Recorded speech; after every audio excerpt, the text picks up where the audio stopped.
Hello, everybody. Welcome to Interview with the Masters. Today we have Tyler Edlin. This interview is conducted open forum style, so you can ask questions at any time, and I'll relay them to Tyler as we go along.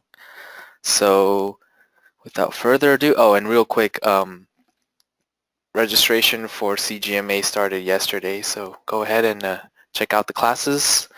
Tyler is teaching fundamentals of architecture design, so if you are interested in that, please go ahead. And Tyler, I'm going to hand it off to you. Hi, thank you for having me. It's really an honor, and it's just flattering as well to be among such a group of talented instructors and creators. So yeah, how would you like me to start? Let's see. I mean, yeah, you go ahead, whatever you prefer. Want me to run through some work, or like? Yeah, that sounds good. We could do it that way. All right. I got I guess I started way back in the day before there was like lots of the only the only internet forum kind of thing was like DeviantArt. So and that's where I got my start, like right in school. So let me see the old stuff. We can look at some old stuff and have a good laugh, right? Some like this like speaking of like fundamentals of architecture, right? Just doing some watercolor sketches Whoa. way back in like 2008, I think this was. But they're fun, to kind of do those things. And yeah, this was all there was. So I think I got my first job with the studio, which was a Hitpoint studio in Massachusetts here on the East Coast. I think they saw some of my backgrounds here and stuff, and I went in for an interview, and I started out with them for 2 years, just working on lots of casual games. So that's lots of like little puzzle games, doing icons and interfaces, doing backgrounds for like hidden object games, that sort of thing. Mm-hmm. But it was for me, it was a great way to break in. It's the only because I'm basically with concept art and design and this sort of thing. I'm entirely self-trained. I went to school for graphic design and stuff in college for a while, and then took lots of like basic painting and drawing courses at like a local a local art museum.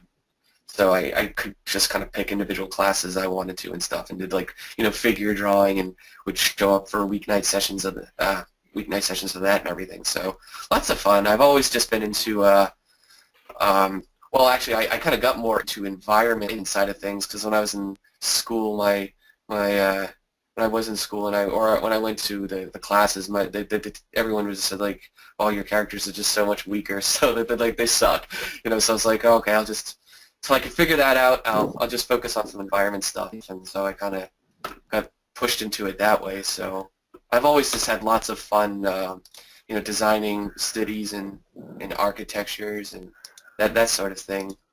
Some sci-fi stuff. Cool. This was really, really fun, but I liked it.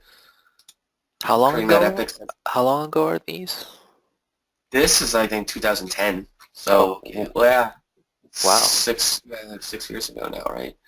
Yeah, so that but they're all every image at that, I think, that stage in your own development is like such a milestone. You learn a lot, and I like, this is one piece I will be redoing in the future, because it's going to be part of my personal project. So Sunderfall that I work on in my spare time. So that will be yeah, I'm going to redo that one stuff. But like, yeah, I always just started with that simple process, with city layout, just a landscape with horizon. Okay, we got a waterway, starting with the basic silhouettes of the buildings and of the architecture itself.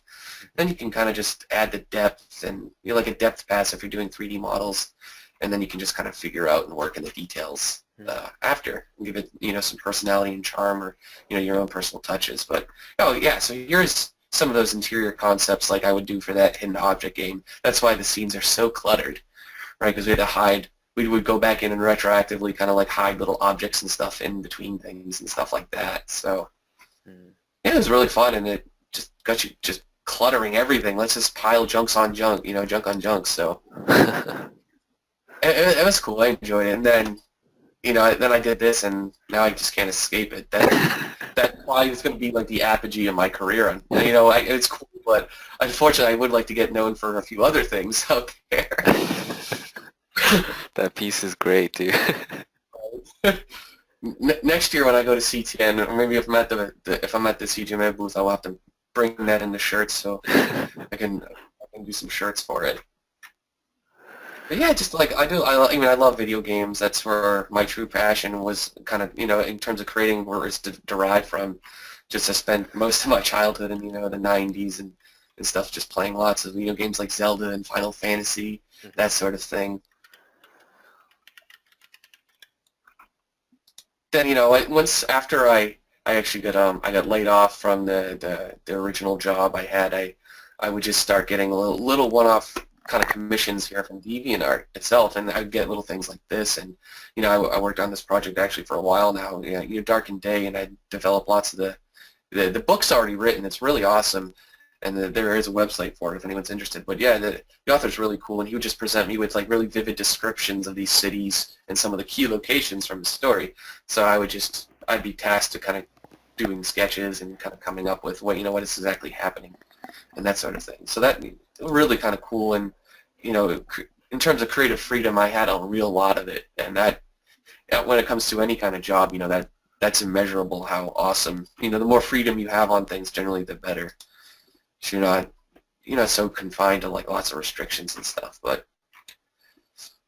I guess this is what like some of my typical sketchbook drawings would look like. And these are just Photoshop kind of colored after the fact. But these are kind of like two back-to-back pages from like a sketchbook, just kind of coming up with little cities and design. And these are two different cities, but different kind of theming things, like traditional kind of fantasy versus like technology integrated into like a slightly Middle Eastern kind of vibe. And that's where I kind of love to get lost in those sorts of train of thoughts, just kind of building little worlds. So hopefully I can bring that sort of energy and creativity to the course. That'll be part of my goal.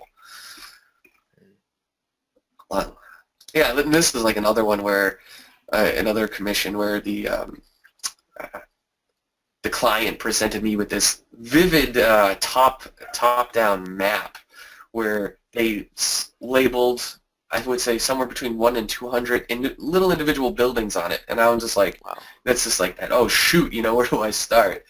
So I just kind of, jumped at it, went in with an angle, put a couple of those key buildings. Like these are each and it's supposed to be a different little thing right from the map that was labeled. So there's like a manor, an academy, obviously the palace, the church, like a market. Every little thing has an intent and purpose, and we'll be talking probably like a lot more about the theory and the ideas when designing buildings and stuff like that when it comes to the class.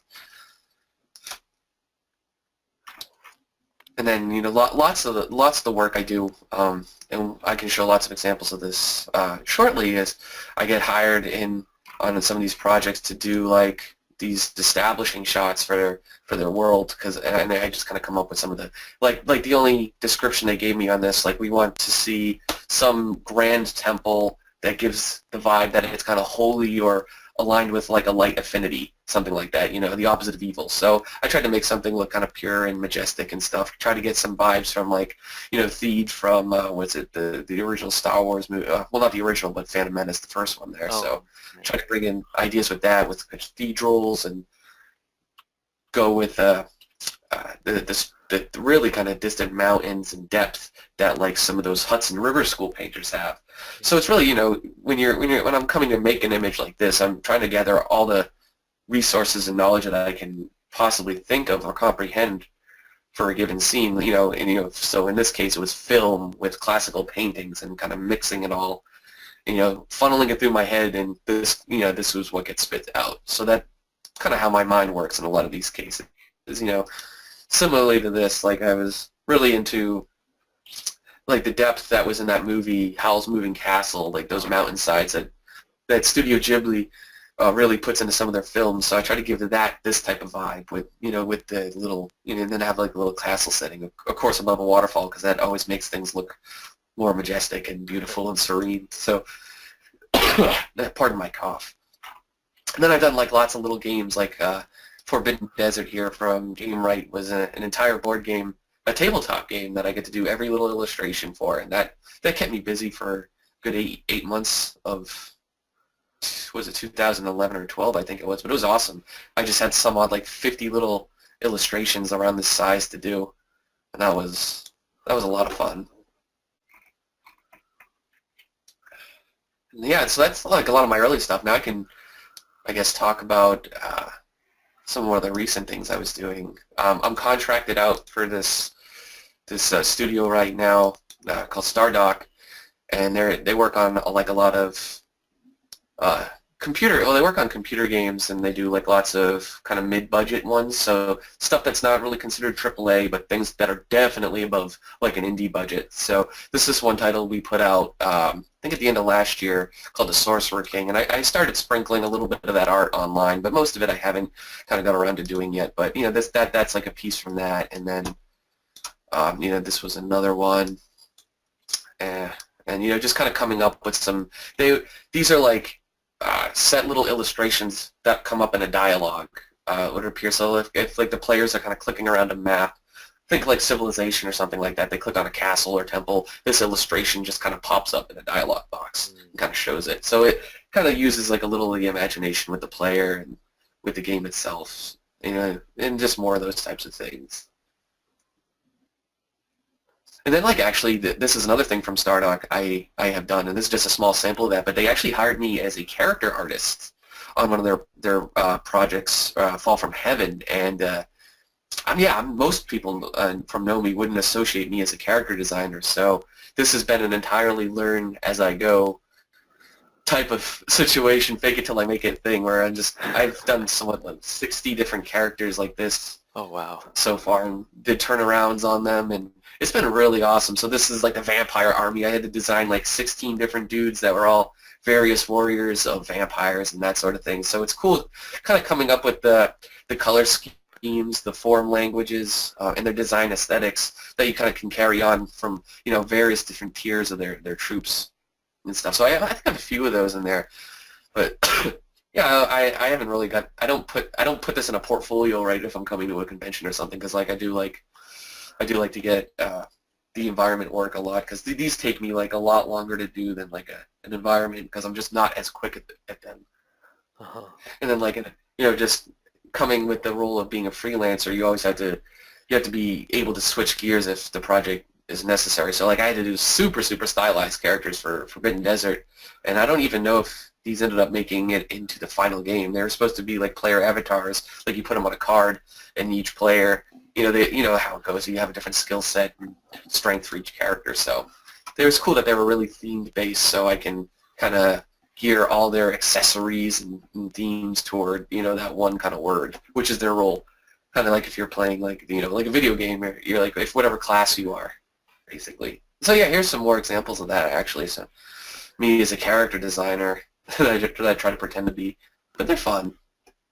I get a lot of my inspiration with this sort of thing. I love Jason Chan stuff and Dave Raposa, and I'm always inspired, of course, by Kekai Kotake. He's just a badass. So Yeah. I look at, like, if they're assigning me like to do some troops and stuff, I go to look at, you know, and you know what, Westbird, of course. I got to go like see what everybody else is doing, and I got to put the environment cap off and kind of switch gears, and so what's the standard now for character designs and all this stuff, and just some more stuff from Sorcerer King. Lots of little interior shots. I did have a tutorial of this one out actually available as well, and this was part of it. But I love drawing and getting in here and doing these little personal kind of like fantasy settings and stuff, and you know, just kind of having fun playing with sci-fi shapes as well. Cool. Everyone likes a good invasion scene, right? Oh, I think I did this the week Halo 5 came out, I think it was. I was just like in such a sci-fi mood that week, so go with the flow, right? Yeah, Rob's Booty House, that was from my friend. He just like, he loves it. He loves that stuff, so I put that in there for him, and this has been on his wallpaper for work ever since. So this is a fun tip that probably nobody cares about. Yeah, just kind of coming up with more armor designs and stuff I do, and I really do enjoy that actually, and just not quite as practiced in it. But it's fun, really fun to kind of come up with, all right, this guy's steel, this guy's brass, we got a gold dude. You know, there's just so much room for kind of creative freedom, right, when you're doing fantasy and sci-fi. I love it. Hmm. Definitely. We have a question regarding that sci-fi scene from Charlie. He's Yeah. asking, how would you approach that sci-fi scene? Well, for this one, just in terms of like I think I roughed it out, and I can actually show you. I just did this commission this week, and I did it the same way more or less. It was a fantasy city, but I did it the same technique, so I can kind of show you just flipping through a few layers. And I have like lots of stuff on my computer that we might get to after, but yeah. So I did this one right, and started the same way. I just did it started out like a sketch like this. For this sort of thing and like the scene behind it, I just kind of loosely sketch out the terrain or the major shapes. I'm just kind of doing a little quick one-off concept because this is just a one-off commission. I didn't have to go and do call-outs or design the real intricacies, I'm trying to say, of the architecture. It's just kind of like, okay, this is the shape. It's a generic fantasy city basically, and then I would go and fill it. Or if I turn off about 30 layers. Let me find it.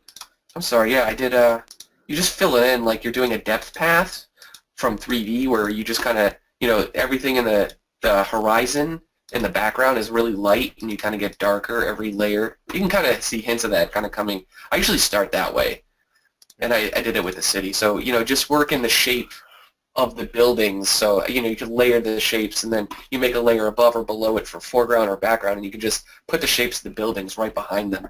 And then, you go to channels, and you select that. Sorry, I'm working and talking. I'm improving, but definitely could use some improvement on that. I save the selection so I can constantly save them and get back in there and paint the atmosphere and, that sort of thing. So this was like the background buildings. And so I just kind of handle it in terms of layers going background to foreground. And then I paint the light on top of that, if that makes sense. Mm-hmm.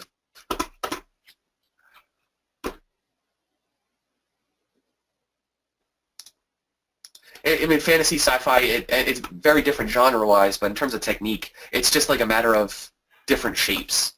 It's with the sci-fi, you're working with, stuff that involves technology and tech, and, fantasy, you're just kind of going back to more, traditional architecture frames and stuff that, we see in Europe and that sort of thing. So the only thing that really changes is the shapes. Yeah, so just where I was, a few more character designs. They were a fun little batch to do. And then just everyone does some fan art once in a while, right? So I had fun doing this kind of. Well, I think I did this the week or so before one of the later trailers for that new movie came out. Or no, it was Battlefront, the new Battlefront game. I was like, I got to draw some X-wings fighting TIE fighters. So that's what I did. Just because I never have, and I'm always like, I always have that mindset. Well, I've never had this, so I want to at least try it and do like a little one-off piece or something. So I set it staging a little fight over a planet. Which, if you actually recount, I think, to the original trilogy, 4, 5, and 6, I don't think they really ever had, besides Hoth, there wasn't really like a major battle, like with all the ships on the land. And then they finally did that in the new one, right? Episode 7, they had, in one of the sequences, they do have a couple sequences, they have the battle like this right over the land. So I was really kind of inspired by that. Yeah, it was awesome.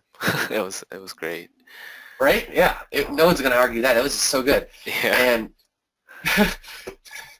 And yeah, so this is another thing. I worked on the Sorcerer King. I had to do a series of avatar illustrations, where you kind of pick a kingdom, like one of 6 or something at the beginning. And so this is the illustration that's going to go under, it went under the UI. And you could go like right on the right side, they would have all the menus and stuff. So that's why it's a lot of dead space. And it's actually even worse in the final version. I just kind of moved it over to kind of present. But the character is like literally hugging the side of the screen because a lot of your art, you have to make it to a certain design spec, and it has to always kind of work for whatever it was designed, in fact, for. So right. You have to set aside, some basic rules of composition and whatnot once in a while.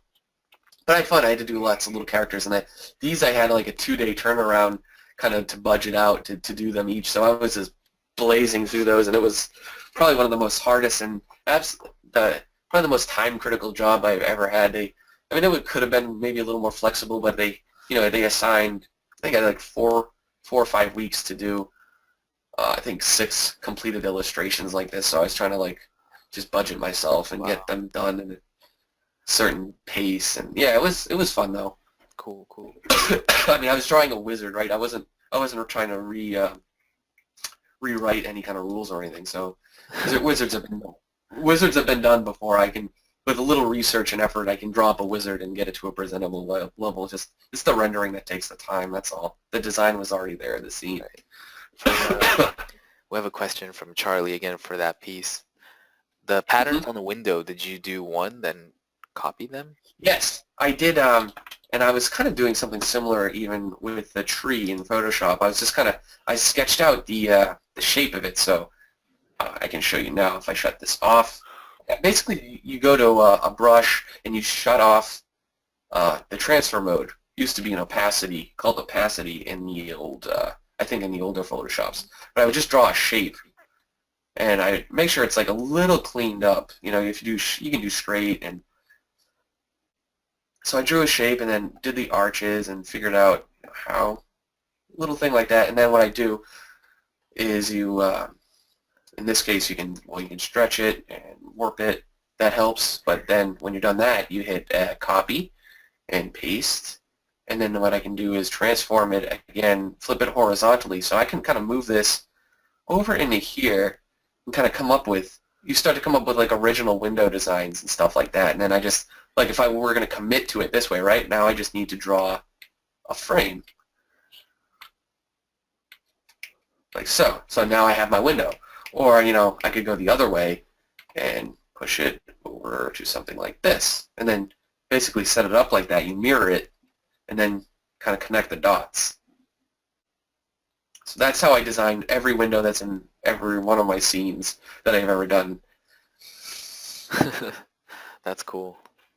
Something like that. Right? Don't draw anything more than you have to is what I like to say. So that way it keeps it accurate as well. So yeah, that's how I did the window. Now I can, the other company that I'm really contracted for that I do a lot of work on is called TornBanner Studios, and they put out this game I think a year ago called Chivalry Medieval Warfare. It's a first-person battle game. It's like similar to Battlefield, but instead of guns, it's everyone's maces, clubs, bows and arrows. Extremely graphic and violent, but it's like siege-based combat. It's really cool. But I'm working on the sequel to that now, and it's called Mirage Arcane Warfare, and they're starting to involve lots more magic into it. That's going to be the big gameplay difference. But I think the first official trailer will be out somewhere between early February and the end of January. But I can show some of the work I've been doing on that in terms of the environments. So I've been working on that now for like almost the past year, I'd say. And what I have to do a lot of the times when I'm the only it's a small team. I think it's about 20 of us.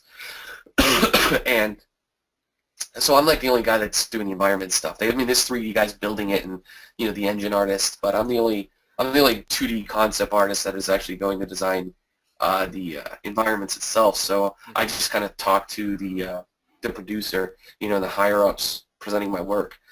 And so lots of thumbnail generation like this I do, and then they'll go and give me feedback, and I think I have some of my feedback actually on my sheets. I can show you examples of down the slides. But this is sort of fun, and again, a lot of it's just photo. I would start with a photo bash it, and just paint over it and add some lighting, which is very different than a lot of my personal work. Some of you that know me will notice. Like I usually don't do too many photos, but in a production setting like this, where time is extremely critical, you just you do whatever you can do to get the job done quickly. So I would usually just photo bash it up and then paint in the columns and the lighting. And this one I can actually show you like all the way to the final in-game screenshot of what this area looks like, which will be cool. But anything else I was going to add to that Yeah, so I would typically do like 4 of these in like a morning session. So just to give anyone an idea of a sense of time, I would kind of do these in maybe over the course of like 2 to 3 hours, and then by noon you can present them and spend the afternoon if you're going to dedicate that time slot to the company still. Sometimes you just work on a different job altogether in the afternoon if you're freelancing. But if I was going to work all day on this project, that's how I would do it. I would spend the afternoon then refining this and begin the cleanup towards the more finished concept piece. But yeah, this is another set of that same area, which we have this, just to kind of paint a picture a little more clearly about this. It's these ruins that's deep down within a canyon, and they've built like, there's a little settlement on the outside of the ruins, and then you can come in and there's all these like fluorescent and these little those things that you would think of if you're in deep sea, right? And that the fish are lighting up, and you got like certain fauna and there's little things lighting up. Like we have these bugs on the ceiling. We're playing with the idea that they would be a light source. So we have like the warm lights from fire and natural light. If they peek in, they're warm, but all these lights will kind of be fluorescent and cool, just for some contrast and stuff. So that's some of the ideas we play with, or they give me before I would even get to this stage. So like a lot of people just when, if you're going to ArtStation and stuff, right, you look and you collect and you like and you pin all the fancy finished concepts, but a lot of those, I think from anybody, comes from like lots of iterations and versions and workups of that idea. Like, we know, what I'm trying to say is whenever we look at a finished image, we don't know what exactly went into getting to that finished image. It could have been a whole team behind it. It could have been months of variations. So yeah, every image is basically a different story in terms of how we get to the final. And so this was kind of breaking down, some of those ideas with real-world reference. This is like a little concept. I did the exterior of it, right? And then you can go into the ruins, and this would be, an interior shot of that. So we're taking lots of real-world architecture and kind of embedding it into this little civilization we're making up here. And so yeah, here's some photographs of those bugs. So they're called glowworms, and they're in this cave. I even wrote it down in case I had to look it up again, because I've never even heard of it before. But crazy ideas, and then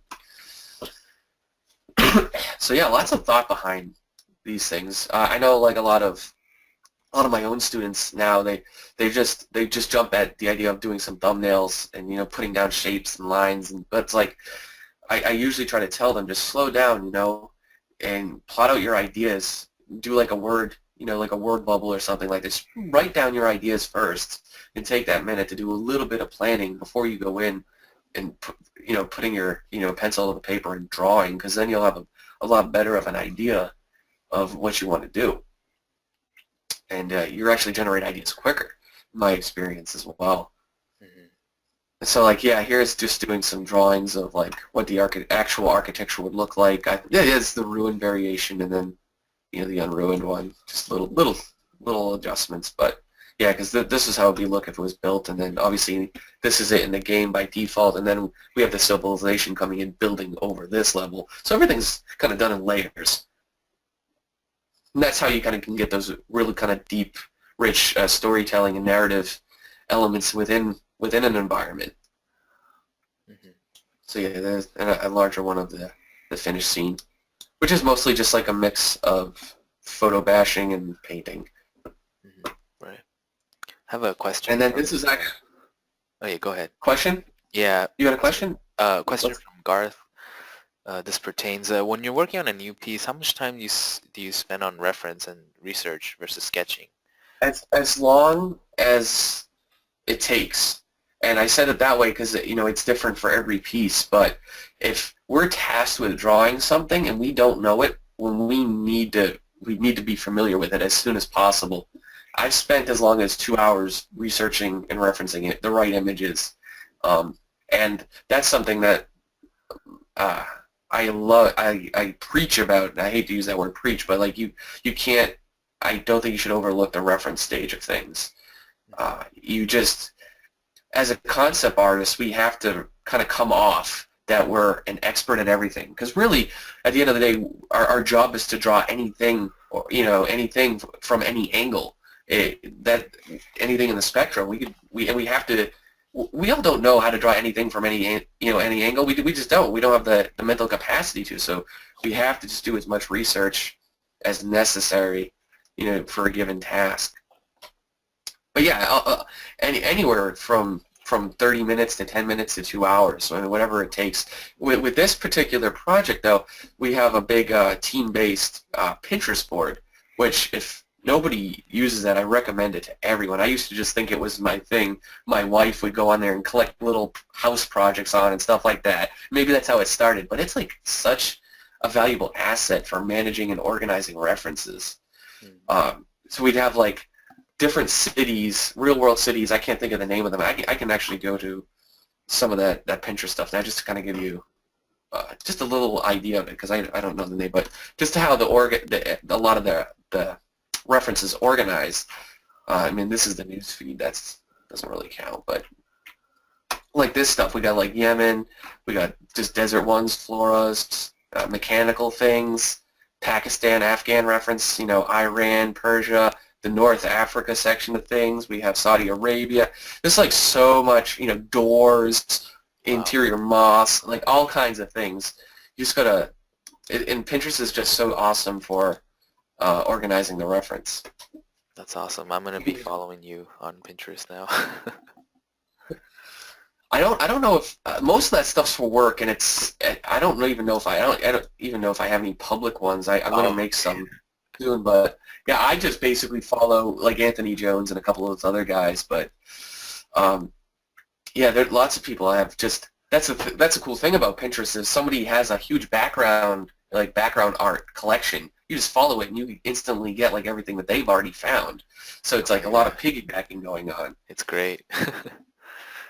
Yeah, and of course when people start, they release reference packs, like on the pro reference sites, some of you may be familiar with. They like, for $5 you get 300 6K images. Get those. They're amazing. I have a ton of them open in Photoshop now. They're absolutely valuable, and it beats the heck out of, looking through Google for like an hour to get a decent res photo. I mean, look at this thing. This is like 100% right here. It's huge. Bigger than I'll ever need. Yeah, so references are amazing. Never neglect the reference.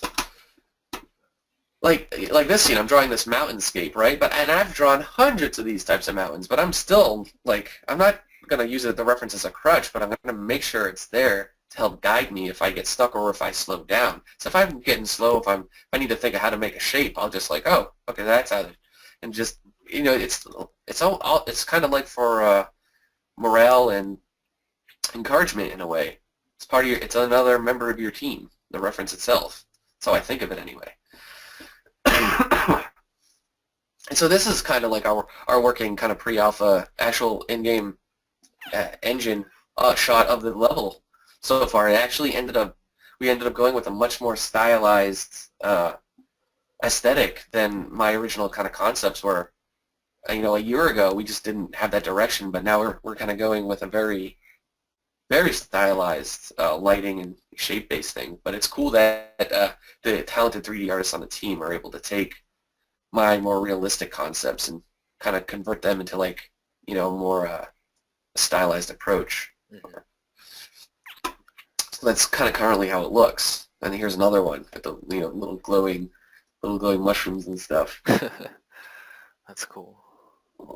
Really cool stuff. But a lot of the thumbnails too, if I'm going to start them in color, those ones I just happen to do in black and white because I could do them quicker than these, but I did like for the next few images I'll show you. I designed out the whole city of this, and I'm not going to show those concepts yet, but I can show you sections that I did, and today that's going to pertain to this government district that's on one of the higher tiers of it. It's a very big city, and it's tiered. You get the lower class down low, and the government officials and the wealthy up top. And I did come up with different ideas for what the outside of it would look like, and then the interior, and then some of the gardens, the lush red gardens that were involved in this area as well. So the next several concepts will all be kind of fleshing out these initial thumbnails that I did.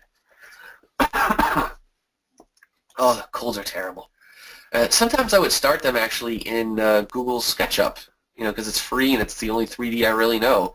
And I would just kind of block out something simple like this, and that's enough to kind of give, the level designers enough of like an idea of what the play space could actually be like. We have many, many different tiers, a few different, bits of ornamentation like fountains and I forget what these things are called, oscillaries or something like that. I don't know, the big fancy scientific name. And then rivers. But these are great if just taking over. I could take something 3D like this, which probably took about 20 minutes to make, and then just draw over it. And then I could rotate the camera angle and get many different views and uses out of it. And this is very, very low. There's no detail here. This is just very kind of key shapes. We got arches and then bridges. There's no walls even. It's really just, you got to use the reference and then you're drawing if you don't do it in 3D like me, and you can just add it on top. But this helps solve a lot of the problems, which is why it's good. And so I did a few of those. And then eventually I would do a finished concept of the interior like this. And a finished concept like this, for in this circumstance would be to just get the mood, the lighting, and just kind of, that atmosphere of what this environment would look like in gameplay space. So, very kind of rich, wealthy, lots of these red plants. We're doing massive, massive hanging ones. Of course, the artifacts and banners. Banners are important too when we're doing like a war game with different factions and stuff. And then like little bits of decorations and things like that. And of course, figures for scale. And then what we do generally on this project in the pipeline is to kind of figure out how this all works in terms of modular pieces. So I have to like draw like little individual columns, like little tile set like this, the stairs. That way they can be duplicated and replicated throughout the entire, basically a level out of a few different assets or components, like a wall piece that's this big, or like a wall piece that's this big, little things like that. So I just go back and do some drawings to articulate some of those ideas better. This is one of those. Drawing different ideas for railings and pedestals, or, the end pieces of the railings itself. And every little thing in games like these have to be designed these days. So coming up with some of the textures and the patterns. So this is what I meant by modular. Like in this simple 3D block out, right, if every little piece highlighted needed to be figured out, because then they could take each little color piece and that's replicated at, somewhere throughout the environment. So we just have to really kind of design these few core pieces, and they could build an entire level off it. So like that was the basic 3D, and then like that's my mock-up of a little bit of texture and lighting on it, and then I can take a step back and kind of figure out the design of every little thing that goes into that scene. So it's kind of a nice break and kind of a little more actually relaxing to kind of do that stuff, and then kind of figuring out some of the higher problems that take, like city layouts and moods. This is like, for me anyway, it was like a lot easier to kind of slow down and just work out some of the little details. And so this is actually one of a finished asset. Well, I'm not going to say finished, but it's a work in progress shot of what it's currently looking like. And we're going to go with a nighttime setting, which is the only thing we really altered. But yeah, everything else is kind of coming up into place now. Huge spaces, lots of tiers, and just kind of it's fun taking all the little things I design, like, and then just moving it up into like different areas. Was this based off of is this the in-game shots or? Yeah, like a pre-alpha thing. Very cool. So yeah, I'm always excited to see what kind of new things or progression we're making on it. And this is just like a super fancy version of the original things I did in the SketchUp earlier on. That's when you know how to like model the little details. Yeah, there's one of the interior shot I did. Very similar too. We get the fountains, the carpets. It's really all there, and it's awesome to kind of see it come to life like this. And the other thing I get to do a lot on this project is design lots of airships because it's like a fantasy, Arcane-based game. So lots of thumbnails on these little guys. And I can even give a little demo on that after too if we have time. But yeah, they're really fun. They're very particular how they wanted the airships in this to look in this game, in this world. Very asymmetric and, having the sails be pointy and stuff like that. So it's fun. That's cool. Basically, they would narrow some of these down and just give me some of these later ones are different versions or variations off of certain ones. And this is kind of one a little more figured out that I drew in terms of how it would work and the scale. I think it's going to be like a major prop or a component to a gameplay type in one of the maps. I'm not sure its actual final integration, but once you figure out something kind of that's a little more set in stone, then you can do the variations on it, kind of work it up from there. We have a question from Shannon. How do you approach drawing these airships? Well, I can show you right now, actually. I might do it later, but it's really easy. And again, it's all like this, and they were all silhouette-based. And I had a couple of these nice chisel brushes. I'm not sure where I got them from, but they're really cool because I could just design these little shapes. If I I could do a round one, and then you get the invert of it, and you can do the top one. So usually we just start like that, and if I'm doing balloons, you could just it's all with the shape first, and I would just kind of use these little brushes, and you can see a lot of evidence of this kind of technique in brush marks in the actual thumbnails themselves, and then I would just kind of go over them with different values. So in terms of this, if I wanted to show that there's light hitting there, I just got to go grab that same brush, I think it was, and go with a lighter value, and I can see this, begin to start kind of cutting details into it. And it's a fun way to design. I did some architecture like this as well. I can show in a bit. Just kind of cutting and fragmenting little bits of it, and then you add the little spires and just the absolute first thing though is to figure out the shape of it. So you go like that, and then you can lock the pixels. You can go and clear it. Then you can only stay within the shape and get crazy with it. So you draw that, and then if I need a sail, you just use the lasso tool. Really shitty. All right, so I can grab that. Go grab gray. And if I wanted to show give it a little bit of depth and show some light on there, I just need to go grab the where is it? One of those same brush like this. And how do I do it? Something like that, right? You get that smooth transition. You get a cast shadow, and then form on the sail. And I just do little things like that, basically. I'd like to say it was something fancier, but yeah, just silhouettes, and then using this brush to kind of figure out some of the major details with it. So I could do windows with this, and it's I divide it up into big and small shapes. But you can see this kind of looks like it's a pipe or a deck now, and you can work it out. I don't know. It's fun, and it's kind of challenging too. It's like I could draw window. I haven't done this technique in a while actually, so that's why I'm a little rusty. But it's making shapes and cutting into them, basically. That's how I kind of constructed those so quickly. Of course, playing decades of Final Fantasy also helps. So here's just an interior drawing I did for fun of a bridge for an airship. They didn't want this for them. It's not even for them. But I was just I drew airships all day and was in the mood to draw a bridge for one, so I did. That's really cool. Yeah. So some of the jobs and the tasks they give me, they'll just give me a really, really loose top map like this. Okay, we got the city here, waterfall, we get this aqueduct that's going to run into this cistern reservoir under here. And I'm okay, right, what do I do with this? And then oh, but we got this. So this is when you get inside it, and it's all these maps. And there's going to be gameplay right here where you're going to have a shootout. And it's like, we want a camera angle from number 1. So work on that now. I'm like, okay, we got a big underground lake with like a kind of cave and with these waterways. All right, so that's when I start. Back to the thumbnails.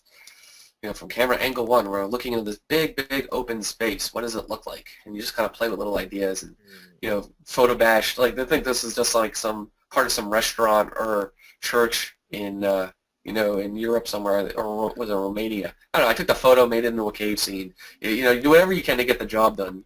They don't question it. And then, so they eventually kind of wanted me to combine this one and this one. And so that's kind of the way we went. And so yeah, this is like some of what the red feedback looks like. So I did these 3 concepts, I guess, as well for the day. We did a lot figuring out what the kind of mood of this place was going to be like. So yeah. Do you generally color on top of your black and white thumbnails, or do you start over? For my own stuff, I start over, I think. But for on this job, I would just colorize it. Tinted green, add a little purple in the shadows, and then just do some, slight over painting. But yeah, that was basically it. And then this is kind of what I think the final one looked like. Cool. And then we had to figure out what the gameplay space looks like if you're walking kind of down here. So I'd go back into my SketchUp, download some rocks, build some platforms. We'd figure out what needs to happen. Because again, I don't think I said this, but yeah, some of you may know every bit of concept design is problem solving, and you become like more valuable on an art team the more problems you can solve. So if you're looking to build portfolios and stuff, show that you can solve problems somehow, and art directors generally love that. So yeah, here's like a really simple version. I painted over my little sketch. This wasn't rendered or anything. I just kind of took my ugly model and added some color to it to kind of figure out, okay, that's the layout. And then I would start kind of finalizing that layout based off that feedback.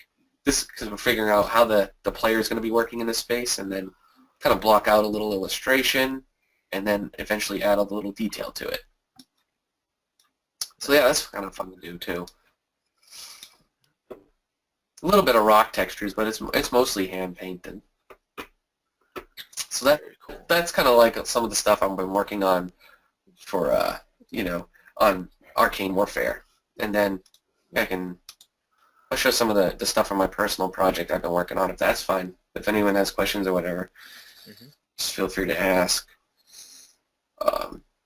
Going again back to solving problems, I'm building a world. I forgot I didn't even include the world map, but I drew a world map, and I'm just starting to kind of jump into different zones and plotting out what the terrain looks like. Starting with the shapes and the forms, and kind of working up. Okay, I figure out the climate and the general kind of weather, the geographical location of places. Then I can build. These are in the water, obviously. The little stilt houses off this, so kind of architecture is generally built, off their surroundings. It's only efficient if it protects us from, the harshness of nature, and it kind of fits within the setting. So, like, okay, we got what the land looks like, we got what the houses look like, and then I start to figure out what some of the moods and the bigger pictures are, of this area. So I can kind of figure out, okay, we got all these different lighting situations and basically quick little mood shots, quick sketches basically, and then I kind of find something that I might like, and in this case I did a more zoomed up shot. I took, what I did with the house sketches and the mountain shapes, and I built kind of like a blue sky level concept illustration of what this world or setting would look like here. And it's called the blue sky because I don't know I don't know where this is going. I just want to make an art book at this point with this world. But if this is ever for like a game or whatever, this could just be like this could be like a concept of a possibility of how it could look in the actual space. So that's really what my passion, I think, is at the end of the day, is just kind of finding my own settings and building worlds and entire civilizations and races around them. So I'm going back now, and I'm actually going to draw, I'm figuring out more of that architecture. I'm taking a slightly different approach than I had here, and I'm working out some of the key houses to, with different functions in mind, like the mayor's house, the market bazaar. I got some guy in my story named Clyde. That's his house. He's an engineer, so I put all these pipes on it. And then I got like a typical standard resident house. And then I'm working on this house now. I'm going to put a garden on the top because this person loves nature and gardening and plants and everything, and you don't have that much space for it here. So like logically, this person's to fit their personality with the character. They're gonna have a garden right on the roof. So I'm gonna kind of add that in and then touch these up. This is just like really rough sketches, and I really wouldn't present this to anybody else or put it in my portfolio. But yeah, I'm gonna do another pass on these and clean them up so they look a little bit better. Just because they're for myself and I have the leisurely time. And like another part of and I put these on the internet a lot, but when I was designing these ones, I just did this first illustration right off the bat to kind of like, this is an idea I had and I had to get out of my head. And then you start down that rabbit hole of questions where it's like, what does it look like inside here? What do the people look like and everything? So for me, this was like, if I'm in there at ship and we're not at war, I'm gonna be in the mess hall in the tavern. I'm gonna be drinking with the guys and stuff. So this is what the thumbnails actually look like for that. And I would just quickly sketch out. I try to use my imagination, putting myself in the setting. What would be like really kind of cool? Like all those RPGs, those years of RPGs I played, and you go to the taverns and you always meet cool and interesting characters in there. Like Han Solo, when in the original Star Wars, when they went and even in the new one, you go into these settings, you can find anybody in them, and they're really. I always love them, and I that was like on my bucket list of things to paint that year. Things that I've always wanted to paint, but I haven't got to it yet. So I wanted to paint this tavern setting inside the ship. It's a little story, and then of course I had to draw the main race. So I did a quick little illustration of what some of that race may look like, and it's kind of like a humanoid fish type of dude, because I don't know, that works with being out on the water and stuff. I like how he's and then I'm like, a cigar or cigarette. Oh, he's got it, man. He's the commander. This commander's got all those cigars. So it's like, what if he's like, okay, so he's in the tavern. He's an off-duty commander. Maybe this is what he looks like, with his squad if he's going to battle. So I did a little sketch of that just because it was in my head. Cool. And all this was like just leading myself down a tangent because I needed to get back to the final illustration of what that tavern looked like. But and then this is it really kind of rendered up. I wanted to see how far I could push rendering the guy out, so I did that, and this took forever for me to do. I don't think I'll do much of that unless I have to. But yeah, no, the final scene, we got like all the little fish captains and the workers, and it's all in there, and it was fun, and it was really laborious, but I'm glad I did it because it's something my artistic bucket list. I've always wanted to paint, and when by paint, I mean like not rush through it, like give it the time it deserves. So I just took my time with it and didn't rush it, and that's what happens. You just pour over every little detail. Very cool. And this is what I'm working on currently. It's that Imperial City in my setting, and that's a quick kind of thumbnail I kind of photo bashed together of it. Get some water and just. This has got actually like a little too ambitious and big for what I wanted, so I'm toning it down and in terms of the scale of it. So, but I'm still having fun. I'm at the stage where I'm actually kind of figuring out what the architecture looks like. Using those same brushes I've used on the airships, I can figure out maybe what some of this architecture looks like, and then I'll go back and do actual drawings of it a little later. But this kind of helps me figure out some of the shapes. And I kind of photo bashed these together to kind of come up with this, like, what does the castle look like? And yeah, so that was from early last year. I don't think I'm ultimately sold on this direction for it yet, but it's just another idea off the list of things I don't want anyway, right? 'Cause that's the importance of the thumbnails, to figure out what you don't want just as much as what you want. And this is just, I'm going to go in a bit of a different direction. And always I always design everything though, starting with the shape, that core shape and silhouette. I'm probably gonna beat that into a dead horse, but that's absolutely the most important thing in my opinion. So you need that design and shape language. So I'm working on the city, but it's like I can't figure out the big picture of it yet. It's just way too much. So I did a throne room. What the Emperor's throne room may look like in that city. So I did that. Put How this cool much how mysterious much character. how much time does it take to finish an environment like the previous image? Which one? This one? The bar? Or yeah. Either of these, I would say, took me probably around 30 hours, which is like 20 hours longer than I do almost on any professional image for a job I work on. Like usually it's like, I got 10 hours, I got to get this done in that amount of time, and you make it, somehow you always make it happen, and then they'll give you revisions, and it gives you more time to go back and fix things. But yeah, when some of you probably know, like when you're working on your own things, there's not necessarily a time restraint, so you kind of just get really involved in it and want to push things. But one critique I had on this, for example, like I can simplify it a bit. I do have a problem with over detailing, and I'm aware of that, and I'm going to work on that for this upcoming year. I don't need this highlight in the water. I like it. It's actually realistic to how the light's coming in, but if I actually just tone that down, it won't be as distracting. Mm.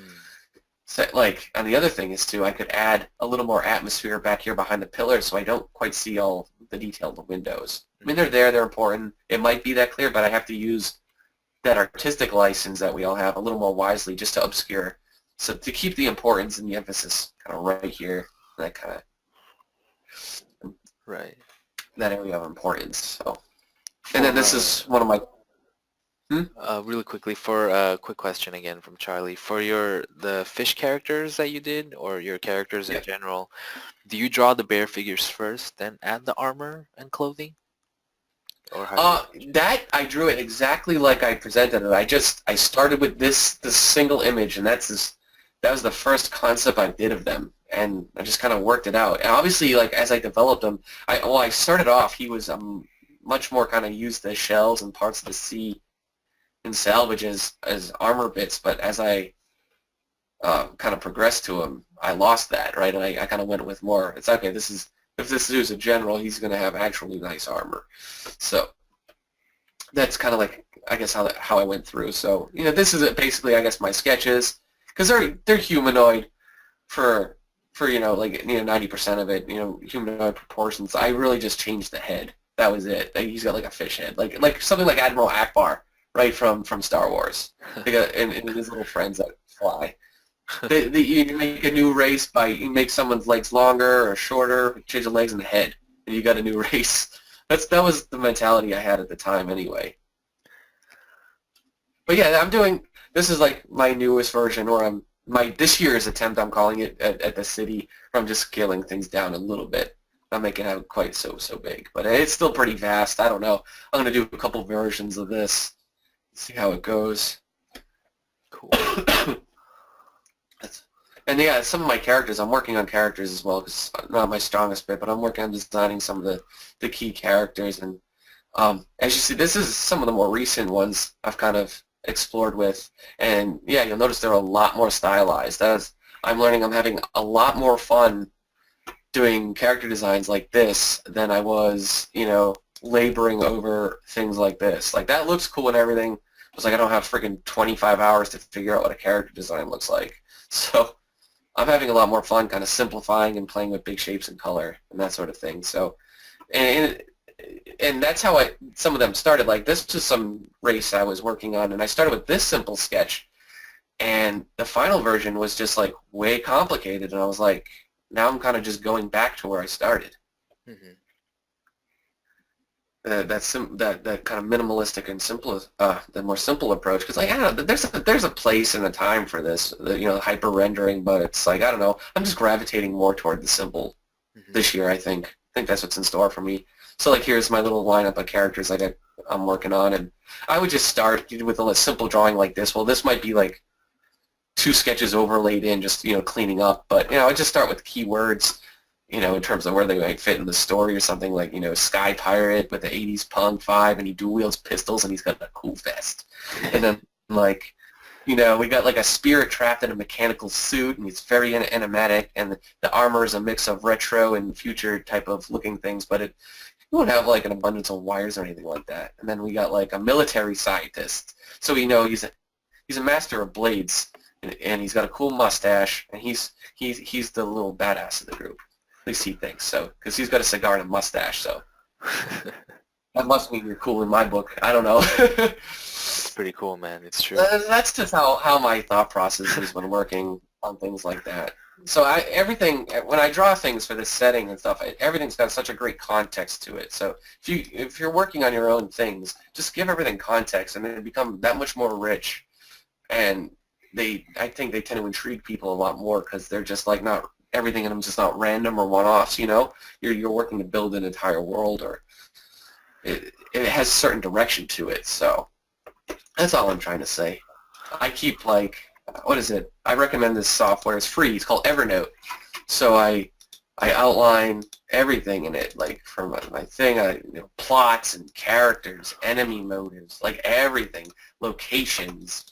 That's great. It's super. Like you can get this on your phone, your laptops. It's all synced. So anywhere I am, if I have an idea that comes to my head, if I'm like walking my dog and stuff, I can just jot it down. I color code it. I've just been taking notes for years now. Hopefully someday I'll be like, it'll be something enough to make something of it. At this point, I just want to make an art book with my pictures. That's it. But we'll see. Yeah, that's great. I'm going to go back to a few questions that were asked earlier. Good. I felt like the interview was like me rambling on for 1 hour run-on sentence. It's all good, man. Please. We have a question from Simone. It's a two-part question. One is, what is your view on specialization? Should a young artist try and focus on one subject, such as environments or characters? And two, any tips on how to find a mentor? For number one, I definitely would recommend finding what either you're the best at or what you enjoy doing the most, and then work on proving to whoever that you're worth getting paid to do it. And then, like I did, with environments, then I'm kind of going back to kind of after the fact, much later, figuring out, filling in the weaker spots. In this case, characters for me. It's just, because it's just a lot easier to market yourself that way as well. To target yourself for certain, like I want to be like, color key artist or a storyboard artist or an environment designer or a 2D drawing designer, like. Just figure out what you really enjoy doing the most or what you're already the best at and just really play that up. That's the best advice I could give anyway, in my opinion. The second thing, if I don't have a really good answer for you there because, like, if I could, I'm finding a mentor, like, I wish I could know better too because, like, I've never really been in a studio job where I was doing this type of work where I had access to, like, someone. I've just never been in a situation myself where someone took me under their wing. I got to everything that I did basically was following my tutorials online and teaching myself. And I wish I could have found a mentor, but I never did. I've never really found that mentor. So like I'd pose that same question to anybody else too, because we're never stop growing as artists. And there's just so much more I do want to learn and everything. So I would love having like a mentor that's so much just even a group of friends, I guess. Just if you find friends that are around your skill level or maybe even better, ideally get in with these people and have them constantly keep you in check, like call you out. Your perspective's off or your values are flat or your lighting is dull. Just find someone that you trust. That I think it's important to ask family that maybe not know as much about art, like friends and family, and then also have your friends that are actually trained in the medium so that they know. You get a little. I think it's good to have a little mix of both actually in terms of getting feedback and growing, because what different perspectives is always an awesome thing.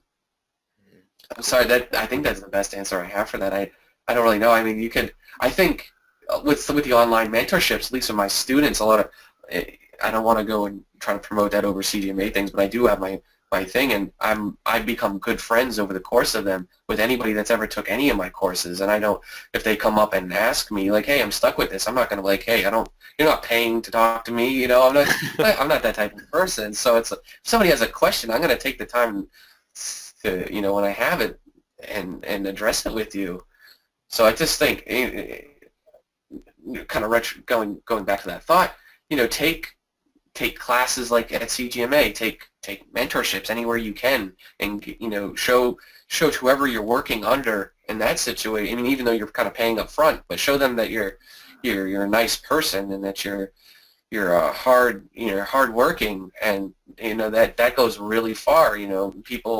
People kind of gravitate to that, and I think you can make a lot of friends, and even friends in high places doing those sorts of things. Two questions. One question from Charlie.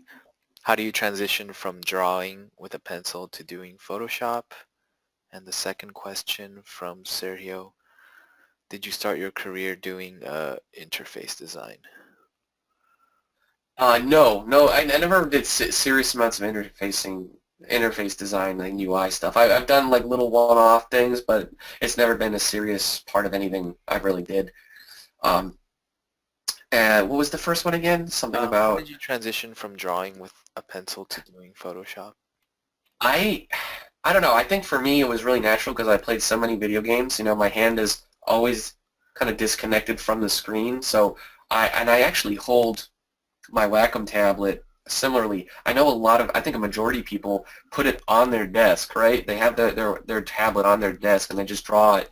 But mine is like I actually have it on my lap and in my knees, and I just kind of rest it there like I'm holding a controller sitting on the couch playing a video game, and I just let my arm move.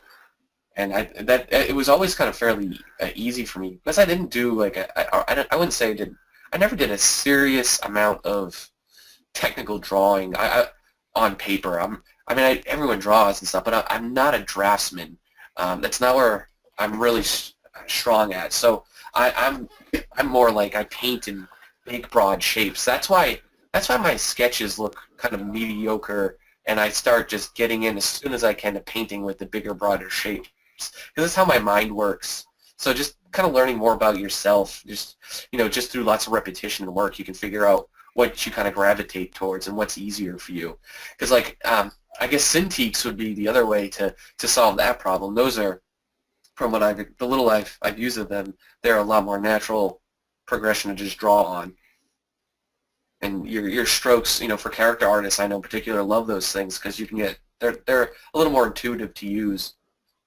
Mm-hmm. How did you figure out that you wanted to focus on environment design?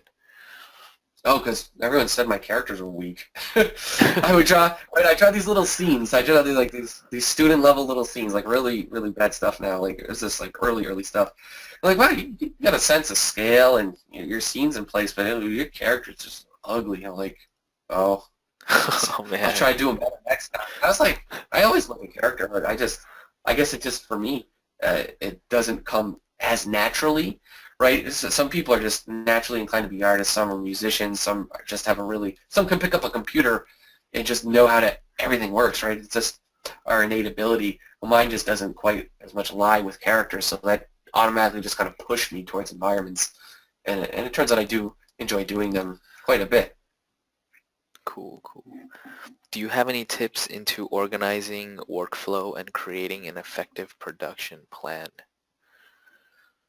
Let me see if this answers it. I would say like doing sketches, thumbnails, before or after gathering reference. I'd say you could do that either or both. Gather reference at the beginning. Start with lists. I make lots of lists. I like 5 pads of paper spread all around my desk of just like lists of things. And by lists I mean like things you want to work on in terms of priority. Prioritize everything you want to work on in terms of scenes. Like I keep digital lists, physical lists.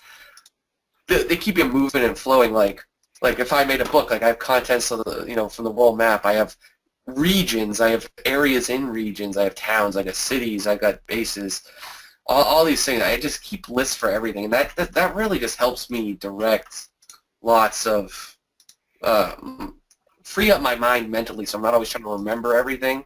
I just have it in lists, and usually things at the top are either the order I thought them in, or they're more important, and then that can generally help. Like, I'm trying to learn Modo right now, so I'm trying to increase my reputation in the 3D community because it's really bad. So I made, for instance, a list of all the Modo tutorials I found and want to view, and I listed them in terms of what I kind of gauged as being easier to the hardest. So I could start, logically with the easier ones and work to a little more medium difficulty ones. So, but it's all in a list base, and now I know, okay, I got a spare hour or two this day. I go to my list. Okay, I want this one. I click my link, and I go download the tutorial and I can go right through it without kind of having to like put myself through the loops, jump around and look around and what was that again? You're just, it's already solved. If I think about it, I'm going to write it down. That way you're never losing. You just, right? Everyone has done it before. You hate when you think of something, you don't write it down or whatever, and you just lost that thought, and you never know when it'll come back, but you never know when it will, or maybe it won't. Worst case scenario. So I hope that answered your question. So just make lists, do thumbnails, start with simple things, and then just kind of up the difficulty. And in terms of workflow, you just work out the bigger problems first, and not worrying about the details until last are necessary. Very cool, man. Well, we actually are over our time. Sorry about that. No, Do you guys have any last questions or anything you want to say, Tyler? I know. I'm really looking forward to working at CGMA. I love teaching. I do the YouTube thing. I've taught free for years. I started my own mentorship, and now I'm kind of in at a respected institution for it. I've just been gearing to this for the last 3 years, and I'm really excited to kind of begin, but hopefully a mutually beneficial kind of job here. So Awesome. and I'm excited to meet new people, and they're starting me off with architecture design, and I love messing with some architecture, building worlds. So I want to bring this excitement and passion to everyone else's work, and hopefully get the best out of everybody. That's great, man. We have time for one final question from Simone. What are the tree silhouettes for that you have, and are they just I was references just or experimenting with this. brushes? I'm trying some more stylized art because I found that there's an animation studio about an hour from me, and I had a portfolio interview with them, and they're like, your work's awesome and it's detailed and it's really realistic. So I'm going to try to do some things to show them I can work in a stylized way. So I'm just kind of figuring out, I'm looking at these trees and how can I stylize these, and I'll eventually get them into this scene.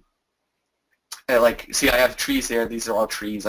My trees in a sketch amount to being like little triangles. So I'm going to build reusable assets with these and brushes and custom shapes, so I can get in there and build stylized trees into my scene. So that's what they're for. I'm just kind of playing with shapes, and they're all flat graphics, so then I can add whatever I need to them later. Some rules. But yeah, that's the idea. They're going to probably be custom shapes like this, right? So I can just go out in the scene like so, right? And I can make entire tree lines. Think like that the old Disney stuff and that game Banner Saga. I'm really just kind of trying to do some stylized mountains. And what's great about the shape tool, of course, is I'm on this layer, but you can get it like any size and it doesn't get pixelated. So it's an old technique. I think Sparth really made it popular, but I'm just getting kind of into it, and it just kind of coincidentally worked out that kind of works well with doing the stylized stuff. So I don't know. I'm experimenting. That's all this is. Really, just I did a sketch, and actually I did a rougher sketch.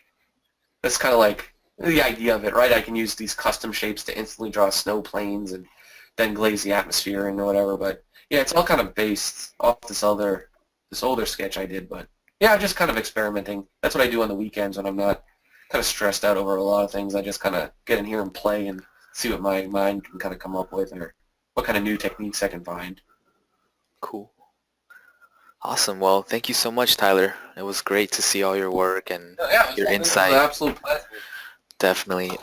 If you guys like what you saw today, which I did, be sure to check out Fundamentals of Architecture Design for CGMA. That's what Tyler will be teaching.